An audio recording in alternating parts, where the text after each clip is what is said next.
everyone? Another new edition of Celtics Beat here, and this one's going to be a little bit different than what we typically do, because last time out, we had Sean Grandy, as I always like to tell him, the longtime voice of the Boston Celtics, to kind of take us through the post-mortem of the season, and I thought, maybe we should do like a reaction to the draft, but honestly, what is there to react to? Or a free agency primer.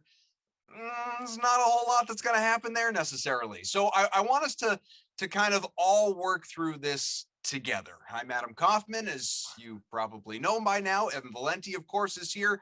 Seth Landman, who has been part of this show in the past, including during the playoffs. And another guy who is frequently part of the group text, Corey Goodman, joining us. And yeah, this is going to be kind of a let's all figure this out together, how we're feeling, how positive we should be, how negative we should be, and what the top concerns are going into the offseason. Because for the first time in a long time, we can sit here and convincingly say, guys, Celtics are a contender.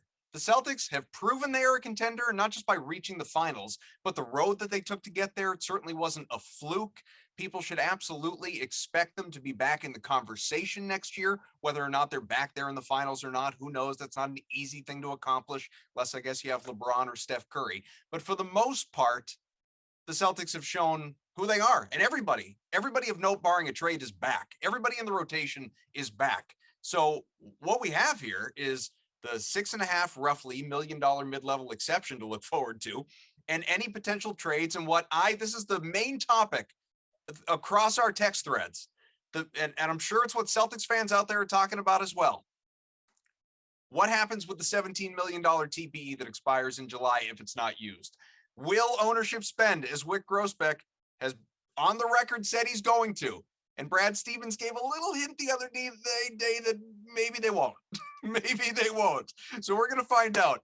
Evan, how you feeling right now? How do you feel about all of this? Well, the number one thing in my mentions right now is not the TPE. It's the Celtics need a point guard, but I'm sure we'll get to that later. Yeah. Screw the DPOY. I was fending off people for 2 days, but I will continue to do so. I will continue to pound it into people's brains, but we'll get to that later. The TPE stuff, look, normally when you have a team like this, you don't really have an opportunity for a major upgrade like Boston has the ability to. Now, it takes two to tango. And it takes some chicanery here and some looking around.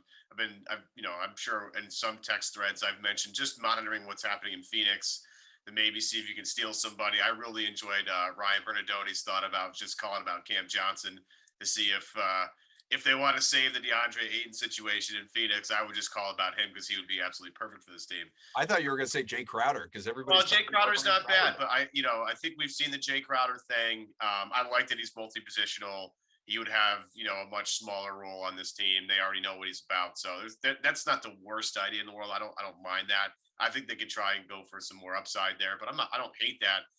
But there's several TPEs they can use. And it's a matter of find the right group of guys to put with this core. And you're going to have opportunities to do so. It's just, who's actually out there that's available. I mean, it's going to be Brad and Mike Zarin doing a lot of phone calls and trying to figure things out. The one thing that I question, and Seth probably got this lined up somewhere, is what picks are they allowed to trade versus, what guys are they bringing in, and are they going to absorb picks coming back? Like the Duncan Robinson thing, he could fit into that trade exception, the $17.1 million one, and maybe you can get a first rounder back for that. And I was kind of hopeful if that would happen pre-draft, so my David Roddy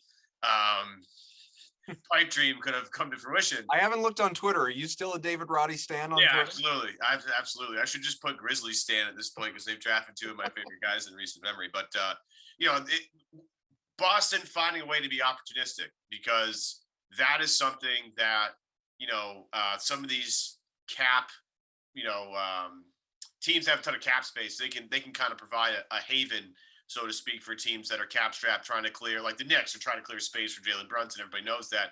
Somebody should call the Knicks and say, hey, we'll take X off your books, but you got to give us X, Y, and Z or whatever. So trying to be the team that does that, trying to find, if you're the third wheel, that's going to be some maneuvering. And I understand why Brad went on and said what he said, but at the same time, they're going to be calling everybody. And I'm curious, the panel here, if people have a specific guy in mind for some of these TPEs that Seth and Corey, I don't know where you guys fall in terms of like, if they could find a way, and I don't know if this is possible. I've heard it is, I've heard it's not. Like, I love the idea of Kyle Anderson, but I don't know if that's even remotely possible there because of certain things in his contract. We talked about in the group chat about the Gallinari thing, how that may or may not be possible. And I kind of like that idea, but I'm not quite sure where the rest of the gang falls here between Corey and Seth. Couple quick things, Corey. Just know that because I know you haven't been on the show before, and I'm just going to assume you've listened to the show, and if you haven't, lie to me. But you can great show. Must listen. Yeah, you can. Feel free to we're not going to all talk over each other, but do feel free to interrupt if you just completely object to something. No, yeah, I'll be happy to do that. So I'll jump in first. Please, I agree with everything you said. I think they will try to use the TPE. I think that my guy is Kyle Kuzma. I think that's Seth's guy too. I just like an athletic wing who could be a legitimate scorer on the second unit, who potentially could crack that like A1 unit, the last 7 minutes of the playoff game that you need to win. Guys, Game good 4 rings a bell. What's that? Game 4 rings a bell. Yeah, it does ring a bell. But really every game essentially. Game 3 they're okay, but 4 through 6 essentially. Just having that guy, an athletic wing who could spell the Jays. Really, that's my only wish list in the offseason is to get somebody who could, because I think they've got their playoff rotation. They've got their core guys. They're in such a good spot right now, in my opinion. This is positivity, Corey. They're in such a good spot. They've got their core. They're in great shape. Now, can they add to that second unit that's going to spell the Jays? Certainly spell Rob, given his injury situation, and so that they can be really built for the fourth quarter of the playoffs. That's my issue. If they can get Kyle Kuzma or even KCP, like one of those guys. I would look into Washington, see what kind of options they have there. Now, 2 to tango. Can they put together a package to get it done? That's a whole other thing. I think they'll try, and that's really all I'm hoping for, an effort. So do you believe they're going to try, or do you believe they're going to say they tried? Because I think you don't believe, just to let people behind the curtain, you don't believe this $17 million TPE is getting used. Me? Or Seth? No, me. Seth. Here's how I would put it. I just I'll believe it when I see it. I'm like very skeptical. And what Brad's quote recently about what did he say exactly? Like, we're not going to, if that thing expires, we still have 2 other ones, I think was basically what he said. So that to me sounds like what it feels like to me is a situation where there'll be a lot of patting themselves on the back about being in the luxury tax for the first time in a while, but believing that the average fan isn't going to quite be aware of the fact that they have a chance to go $25 to $30 million over the luxury tax. They could add. You pay more attention to the cap ramifications and stuff than I do. So if just to paint it out for people, if they use the $17 million TPE and bring in a guy, what is the penalty? How much are you actually paying for that guy based on what you need to go into the tax? I believe it's a dollar for dollar tax. Until you if you pay, it depends how many years you've been over the tax, how much you pay. That's why Golden State is ridiculous, because they've been doing it for so long. It's just, that's right. Theirs is higher than their salary cap. Yeah. But so the real question, it's the Celtics are going to have opportunities, and first of all, they haven't paid the tax in previous seasons, so they're not at any risk of being in the repeater tax. So to me, this and after next year, I think we all would probably agree at this point that Al Horford will be coming back on his full $26 million salary next year, which means at the end of next year, they're either renegotiating some new contract with Horford or he's gone, and he's not going to be making that much anymore. So there's at the end of next year, to me, there's a significant amount of money actually coming off the books because they have all these guys under contract already. And Tice actually has a team option in 2 years. So next year could be his last year also. So to me, it feels like this is the year to spend a bunch of they just made the finals. There's just no reason for this not to be a year where you spend a ton of money, because if it doesn't work out, if the worst case scenario of every move you make happens, next summer you have all these opportunities to get back under the tax. And so like what would be really I want them to like go out and get good players. Like I think probably to get Kuzma, you're like giving up some sort of draft capital, but like at worst, like the like at least they have to do something. Like the $17 million trade exception that they have that will expire. If they don't add a player with that, they lose the opportunity. There's no other means of adding a player of that quality. So like to go back to Evan's example, I would say like you look at the teams who are looking to shed salary, like the Knicks, for example. If the Knicks are willing to give you one of the first round picks that they just picked up to move like Alec Burks or Nerlens Noel or something, like that's like such a low risk move that those guys come off the books after next year. And if everything goes terribly, you just package that pick that you got with the guy at the trade deadline and get like you're not even committed in this season. So that to me, I'll just be like so disappointed if they don't add a couple of rotation pieces, even if they're not ideal pieces. It just has to be like 8th, 9th, 10th guys. Yeah. Well, but I'm curious if, as Evan referred to it before, I think aptly so, if the panel agrees with this sentiment. I tweeted this out the other day, and I honestly, I feel pretty strongly about it, is they're not going to add, unfortunately, they're not going to add just to add. They're going to add, a piece that they feel makes sense. And what I mean by that in this, like Evan mentioned Duncan Robinson. Duncan Robinson, to me, like there's no chance of him coming here. And the reason for that is because he doesn't defend. He doesn't defend well. Like defense is the backbone of what got them to the finals. That's what makes, like Evan brought it up before, all of the we need a point guard trademark a smart talk so funny, is because like he is the linchpin of, he's not just the defensive player of the year, first team all defense. He is the linchpin.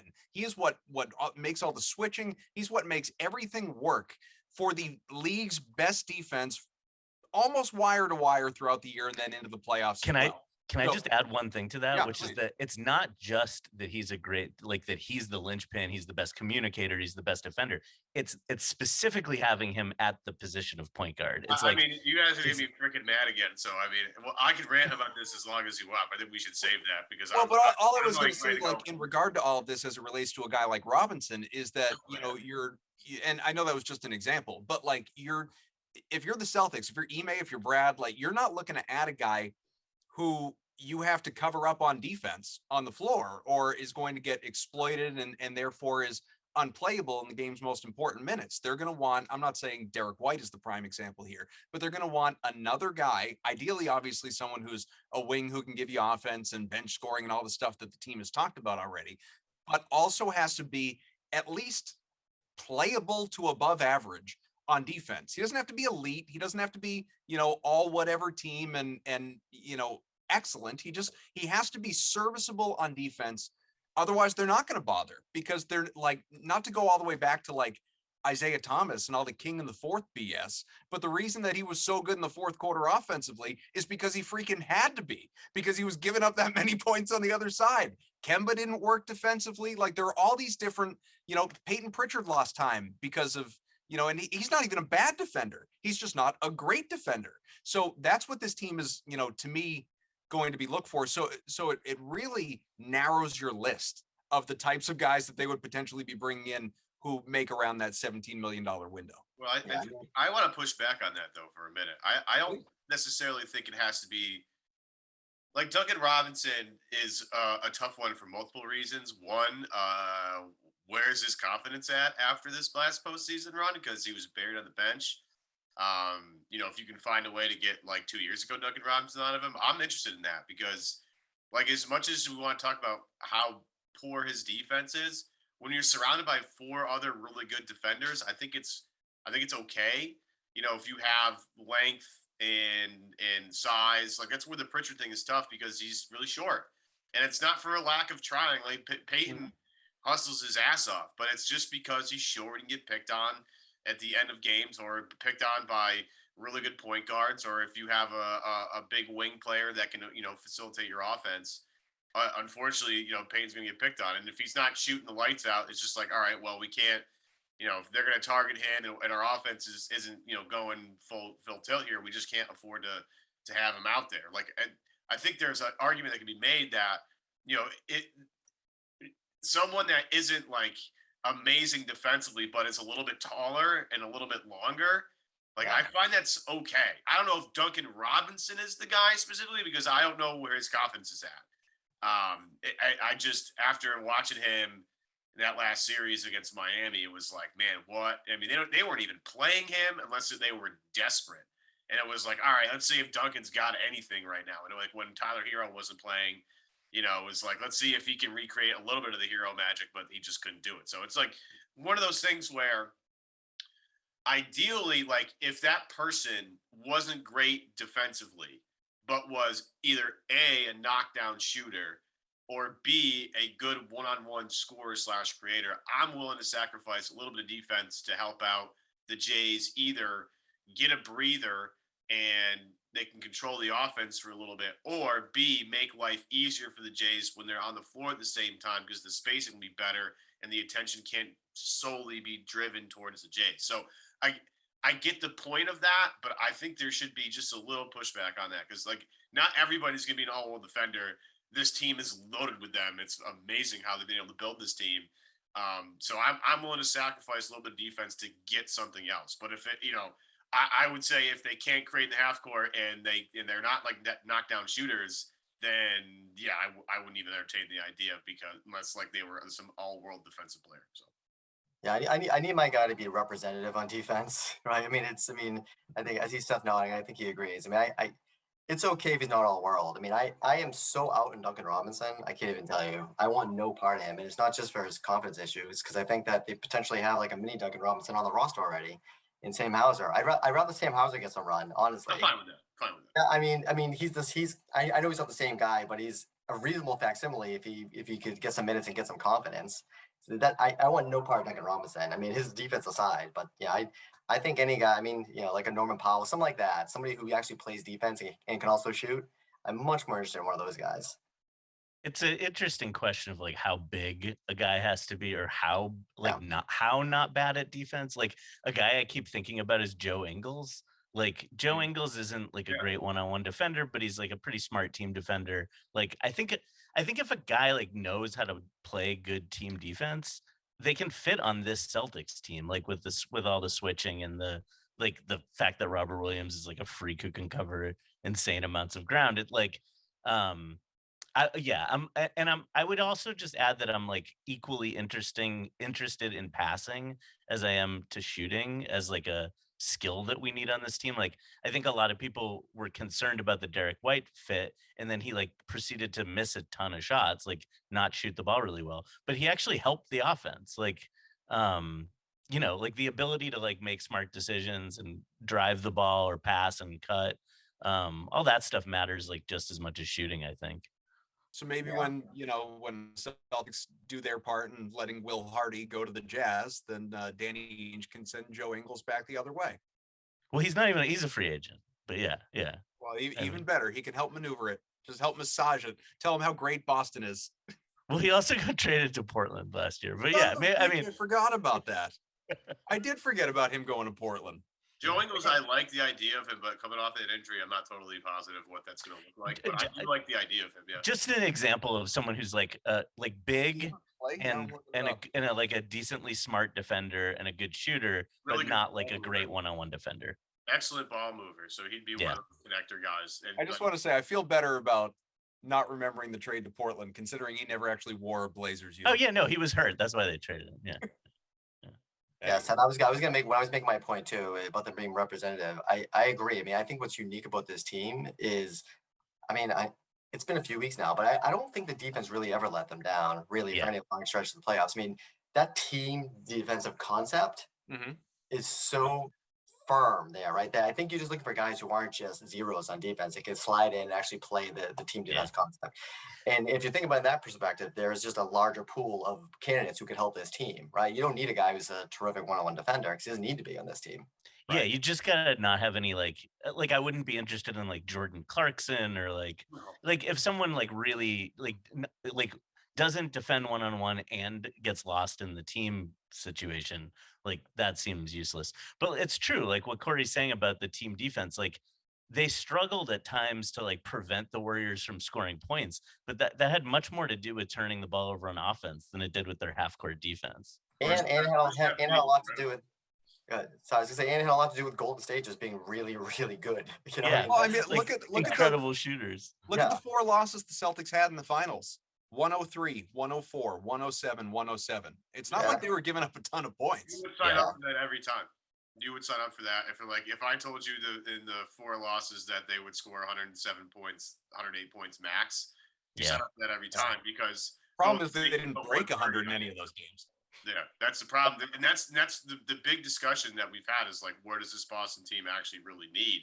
And those 4 losses right there should tell you exactly. Like, they have a really good defensive team already. Yeah. If they can add to that, great. But this team is starving for offense, and part of that's going to be fixed by like trying to manage the Jays' minutes and keeping them fresh at the end of the season. That's it. Part of it too.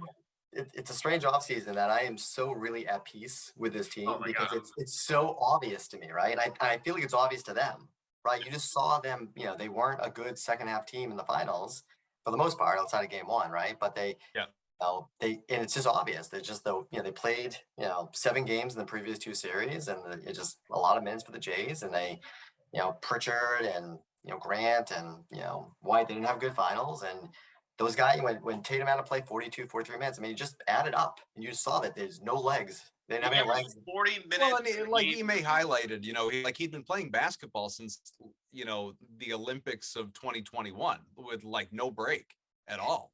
And another thing too, he's playing defense. That's it. There were games when it looked like he was sort of disengaged or wasn't playing well and all this stuff. But he's playing defense. I mean, outside the possessions where he like jumps into the third row trying to draw a foul, he's getting back and he's playing defense. He's switching. I mean, the amount of effort it must take. I mean, I'm exhausted watching them. Just the amount of effort it must take switching on every possession. And when you get to the finals, every possession is so critical.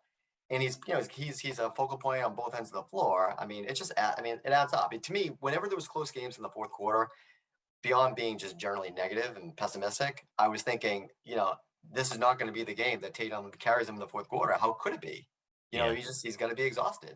Well, and you saw it like I think it's interesting that him and Doncic were like had their first like. Well, Tatum's had long playoff runs before, but Doncic had his first long playoff run. Right. Tatum made it all the way to the finals for the first time, and Luka went through this whole journey in these playoffs of like being a terrible defender, being shamed about being a terrible defender, and like playing harder on defense. And I think when they had to play the Warriors, you saw it like start to take something out of him too. Like, I do think for some of these young guys, it's like the first.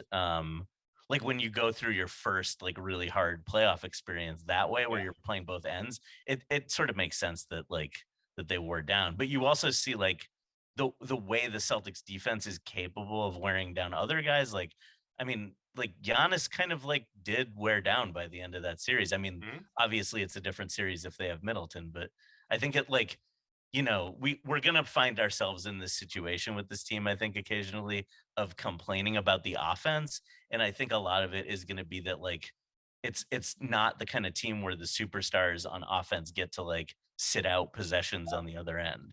And that makes them enjoyable, right? I mean, you see Tatum and Jaylen, it's an effort thing, right? I mean, it's execution on the defensive end, but just so much effort. If you just watch every possession, so much effort, you just wonder how they can play 40, 42 minutes. And then you see that, the last like 5-6 minutes of these games, they're not really playing. They're just like struggling to get down the court. So expecting them to match Curry, in the fourth quarter of a finals or, Clay, that's asking a lot, especially when they played so many minutes leading up to that series. Because we're sort of in our own way saying the same thing about sort of what the Celtics team needs to do, what it needs to work on. Corey highlighted like it's not just like 4 idiots in a Zoom. Like the Celtics are well aware, like it's plain as day, to every what they need to work on. And Brad has talked about more playmaking and obviously more bench scoring. You've heard Ime in recent days talk about the same thing. What I feel like is not being discussed at all publicly, at least by the team. I mean, maybe by members of the media. I'm not going to sit here and say I've listened to everything, but I don't know where I'd rank it. It would be tough to call it the number one need for this team, just based on everything we've discussed about the lack of offense and needing that and giving, spelling Tatum and Brown and everything. But to me, just such a huge need this offseason. I feel like I'd love to be wrong, but I feel confident about this. I don't think you can depend on Robert Williams. Just, hopefully he makes it through a season healthy, but you can't bank on it. And Al Horford is going to take a dramatic step back.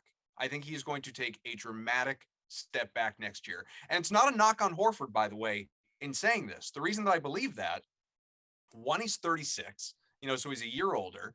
He's not coming off a half season at Club Thunder where he doesn't have to do anything.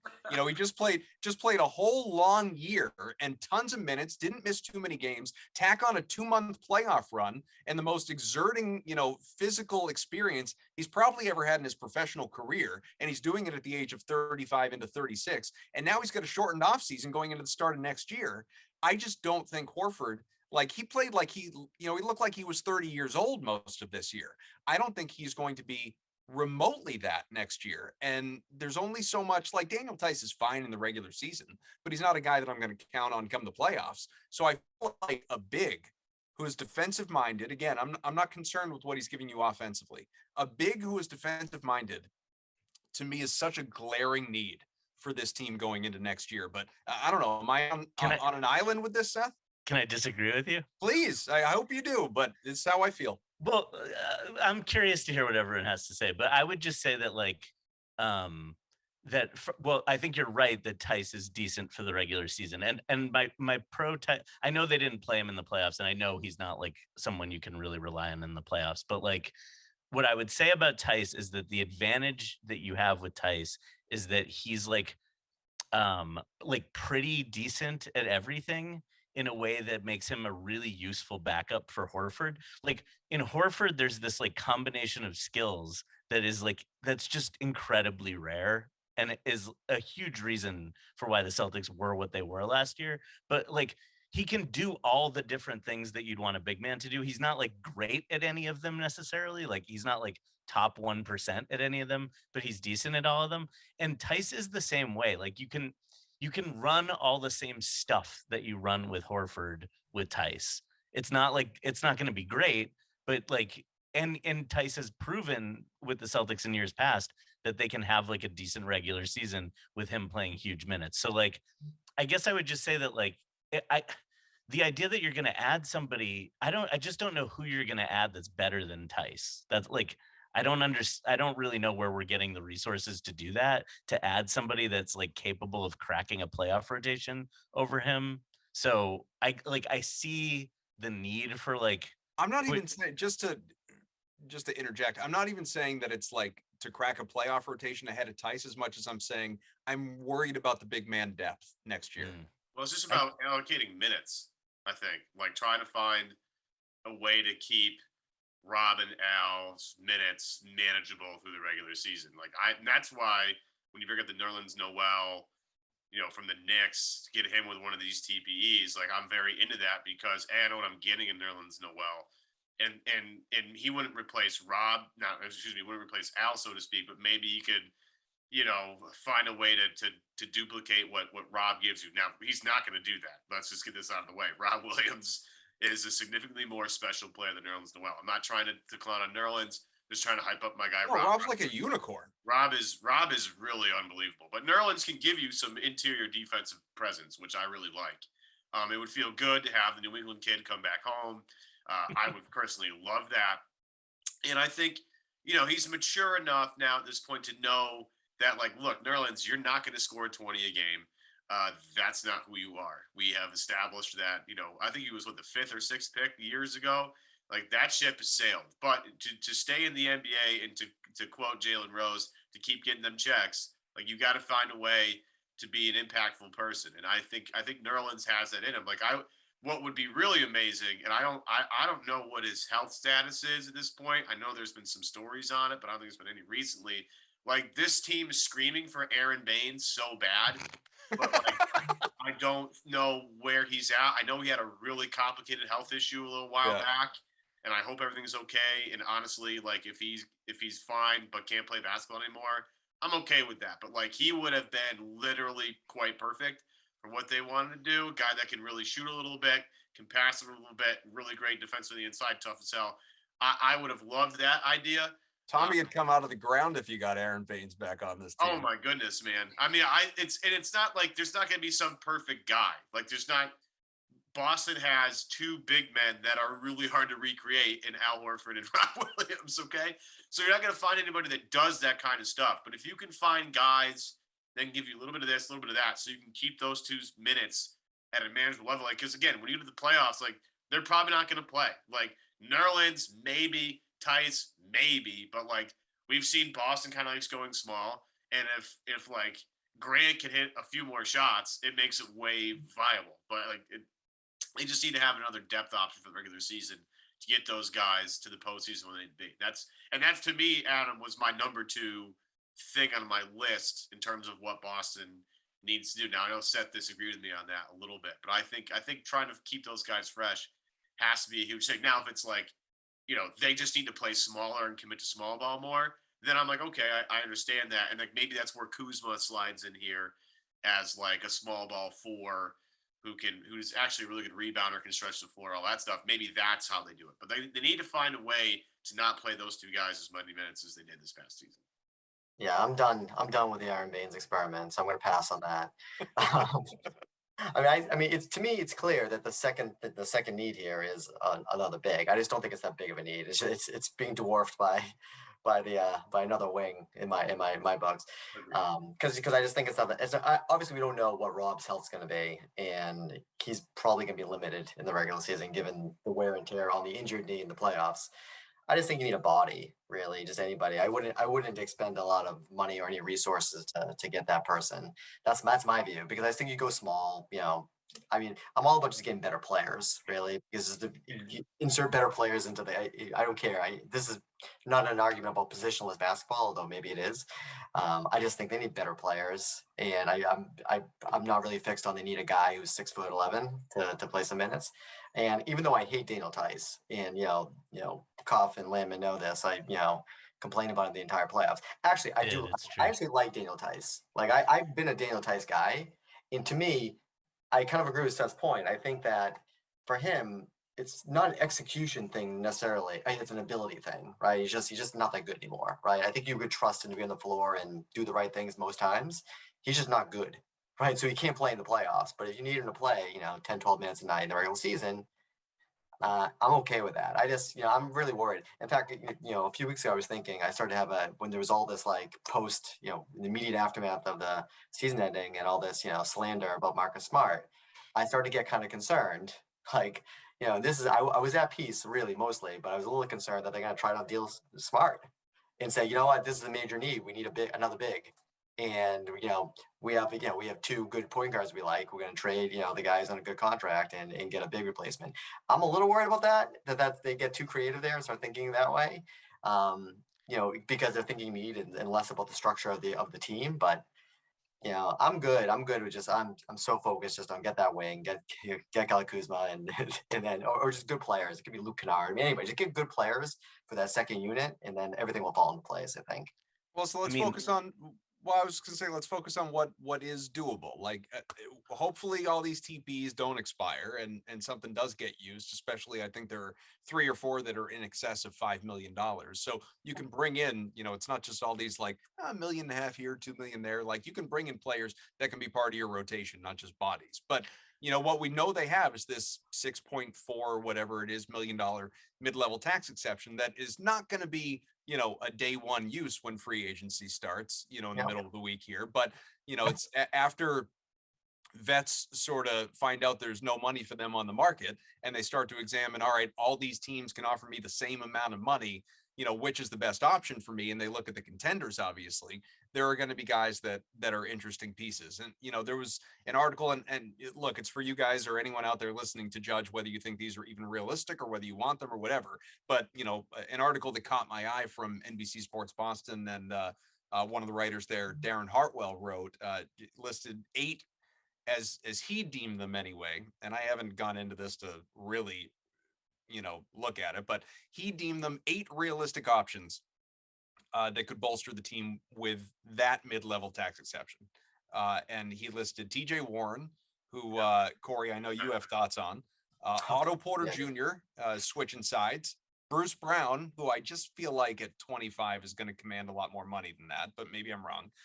Patty Mills, could continue to bounce around. Gary Harris, Kyle Anderson, who again is another guy I feel like would make more money than that. Nick Batum, who we've heard linked to the Celtics, and I think and Isaiah Hartenstein was listed here as well on the subject of bigs. So whether Seth, because I know you wanted to say something too, whether it's one of those guys I just listed or somebody else who's on your mind, who do you think is a realistic fit for that money that the Celtics do actually have to spend right now?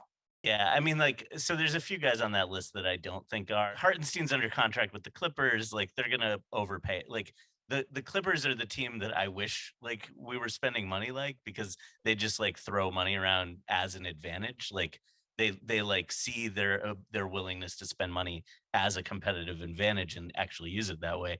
And like Mills, I just think is like a bad fit with this team defensively. But I love the TJ Warren idea. I would just like to briefly go back to the center thing. It's like, because there's like 4 resources that we're talking about. It's like the big $17 million TPE.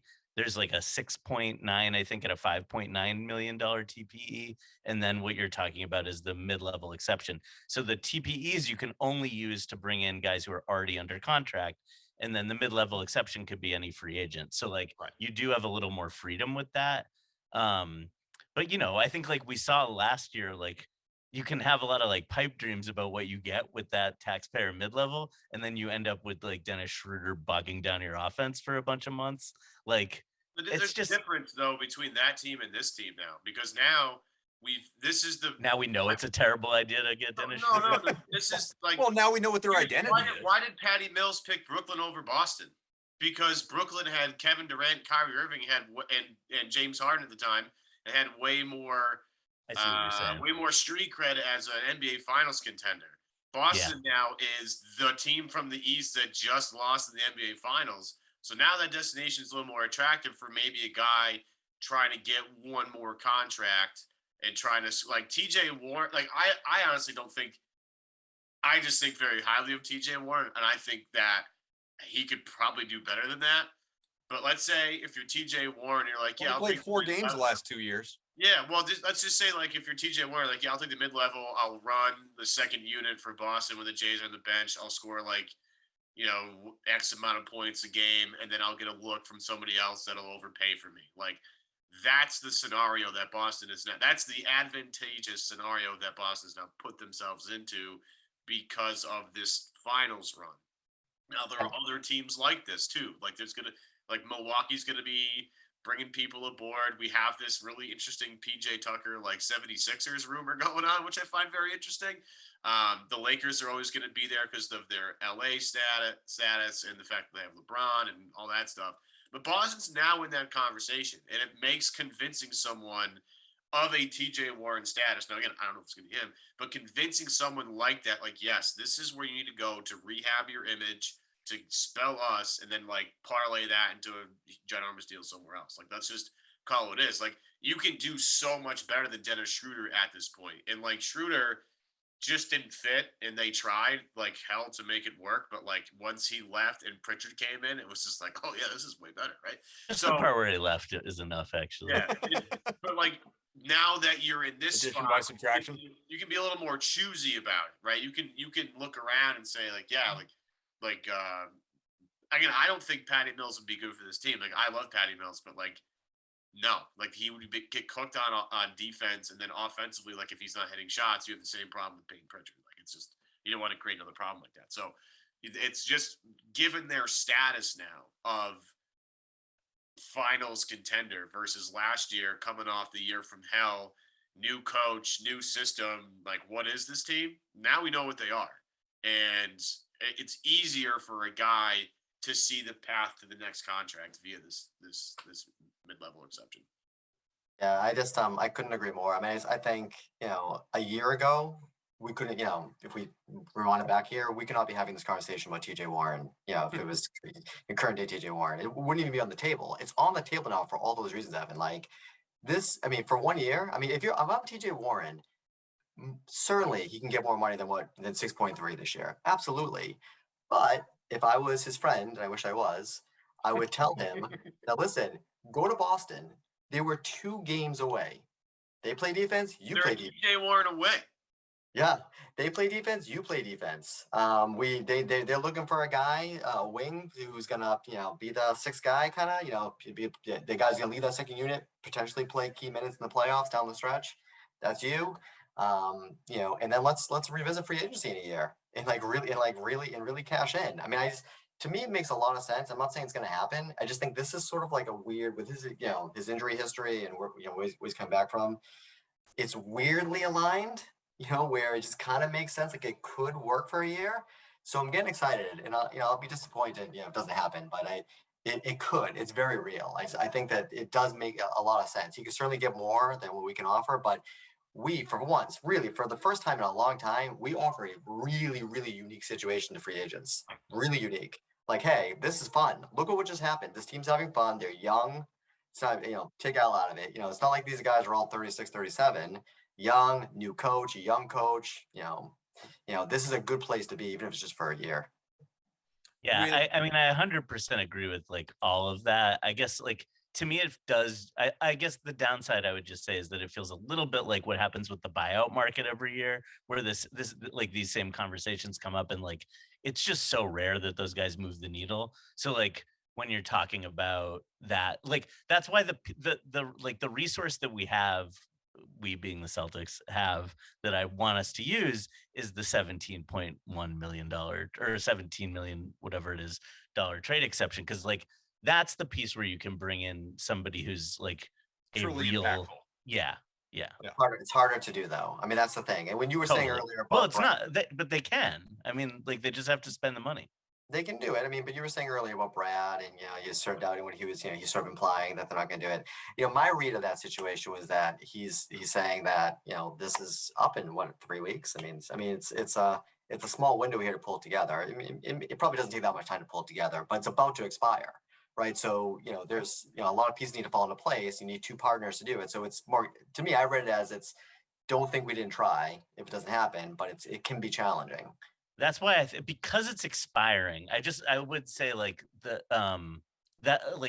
why I laid out like the least of what they need to do. Like the thing where you just take on like a mediocre player who someone is trying to get off their books, just so you keep that salary slot as like a thing. If you get to the trade deadline and you need a piece to add, right, you don't have to trade one of your really good players. You can cobble together a bunch of players who aren't good. And that's why I sort of like those Knicks, like the guys the Knicks are trying to get rid of.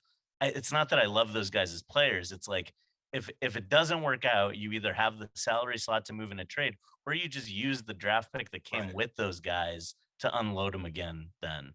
Well, if I'm not mistaken, the next 2 largest TPEs that they have expire at the trade deadline. So it's not even like it's not even like they need to be sort of focused on a million different things right now. Like the singular focus, other than I guess again the mid-level, the singular focus is that TPE.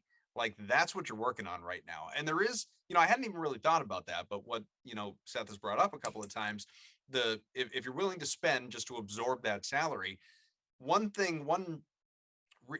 it's a conversation we've had many times in recent years about it. Like it was never really the case, and it still isn't the case, other than like maybe Al Horford. Again, no offense to Al if he's out there not listening, but they don't have a bad contract. You know what I mean?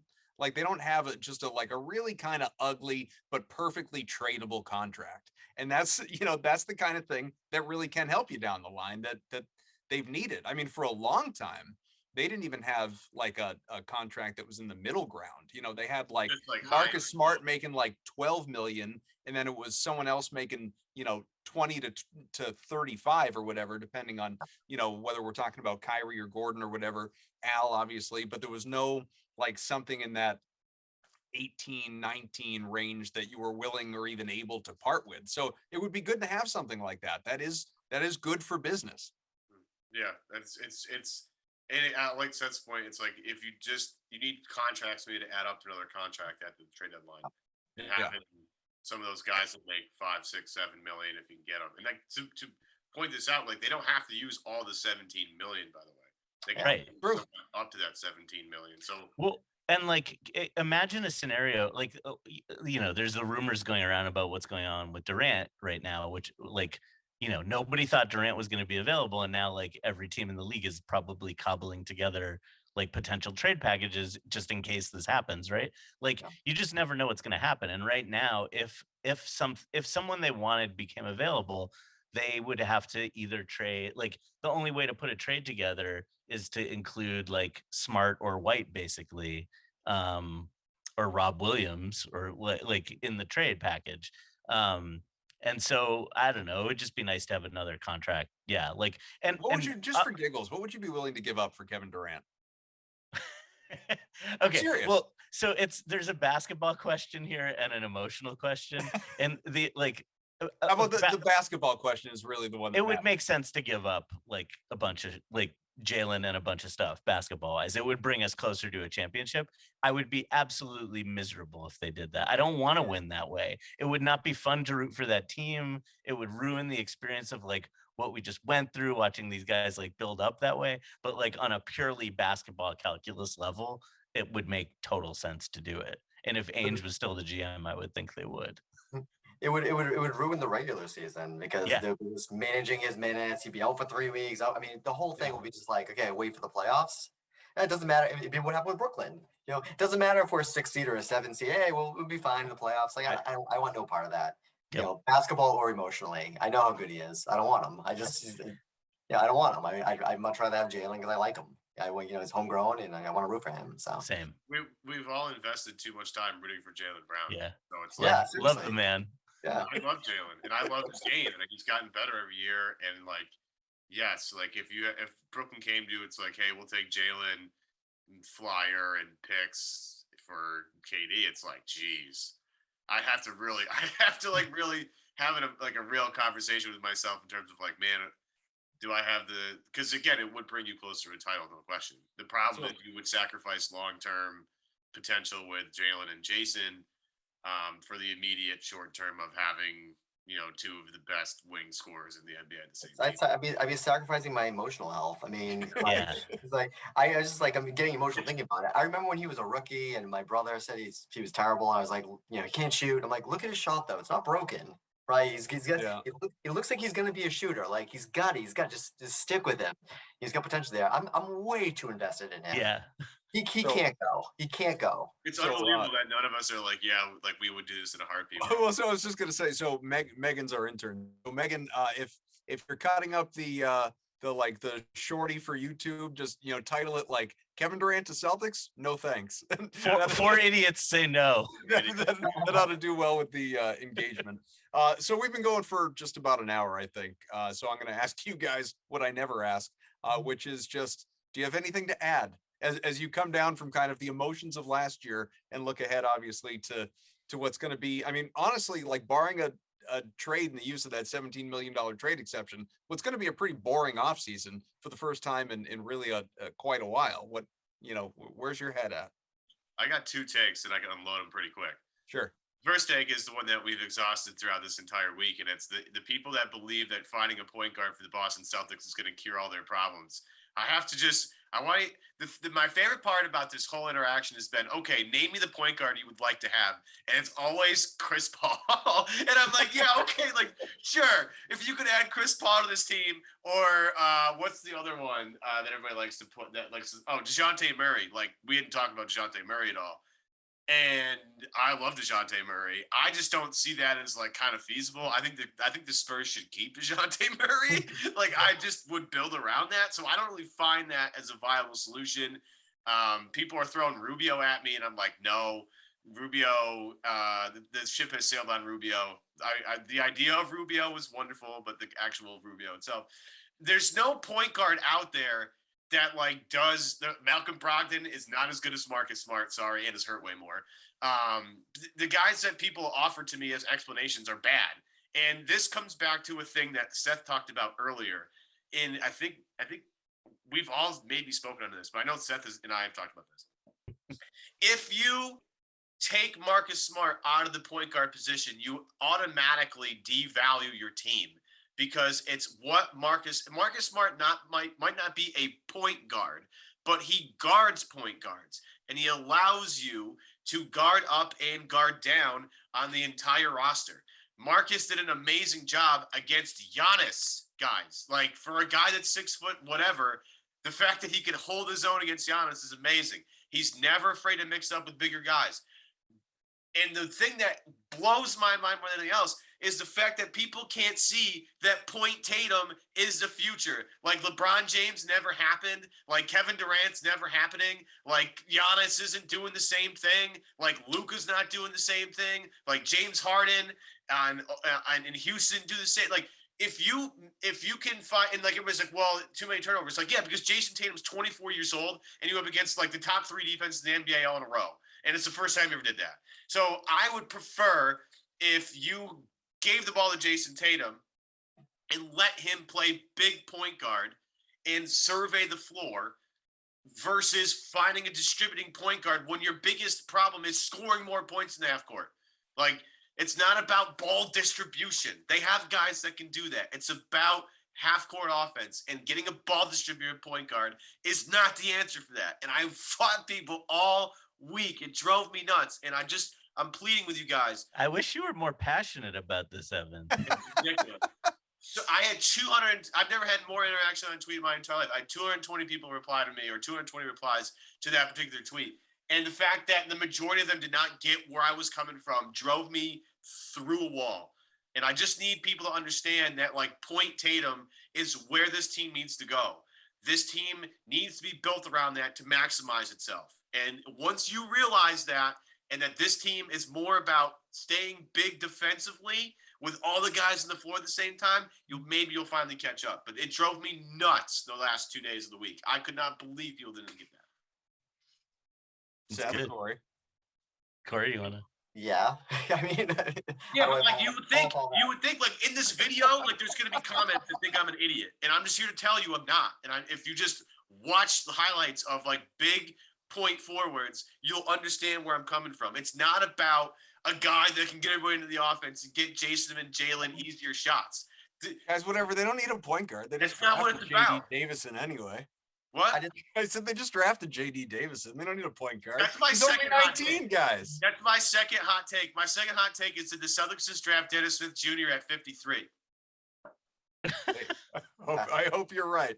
Because do you? I watch him, and I'm not saying he's Dennis Smith Jr., but like if he had Dennis Smith Jr.'s career, getting that at 53 is not bad. I like the upside.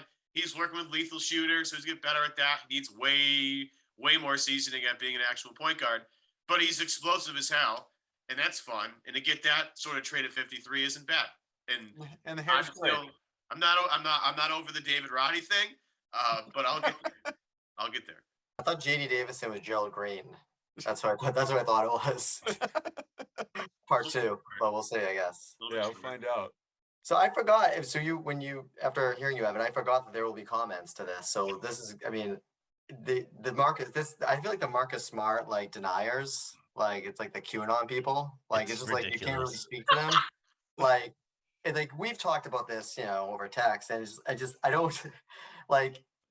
I really don't understand it. It's like almost like a sociology experiment. Like with this one human being, people cannot understand that he is imperfect, right? Why can't he be a good basketball player, good point guard, average shoot? Why can't he just be a good basketball player and be imperfect? Like, do we do that with any other player? I mean, I don't understand it. I was at Kaufman's house for Game 6, and at some point during the game when they were getting killed in the third quarter, and I looked down and said, Marcus Smart has not attempted a 3 yet.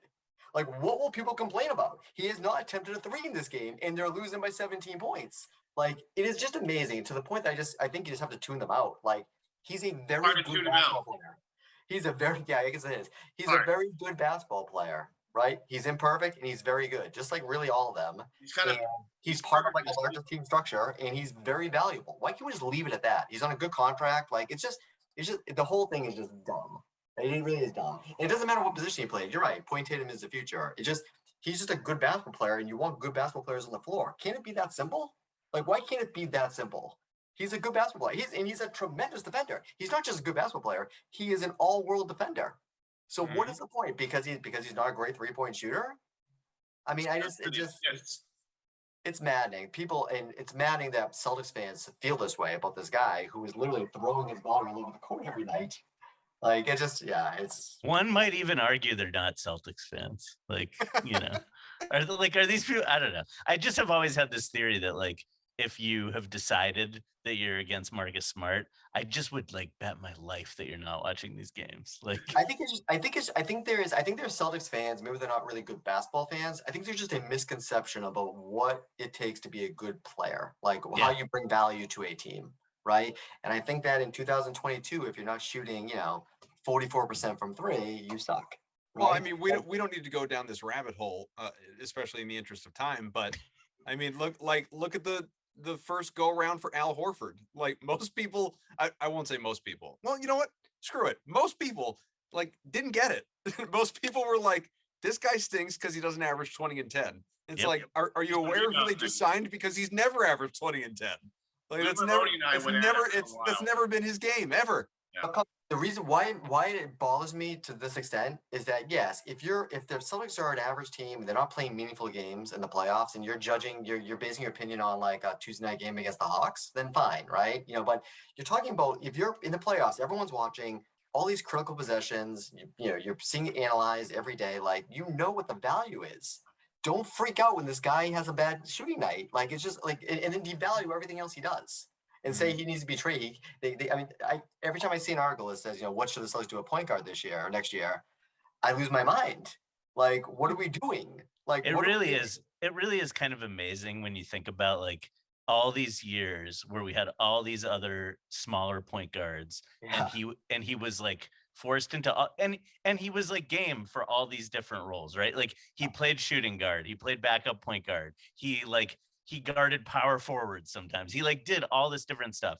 And over again, you look up the numbers with him at point guard versus him at shooting guard, and they're better every year. And then the first year we actually like really let him sink his teeth into full-time point guard, we go to the finals. It really is just kind of like amazing.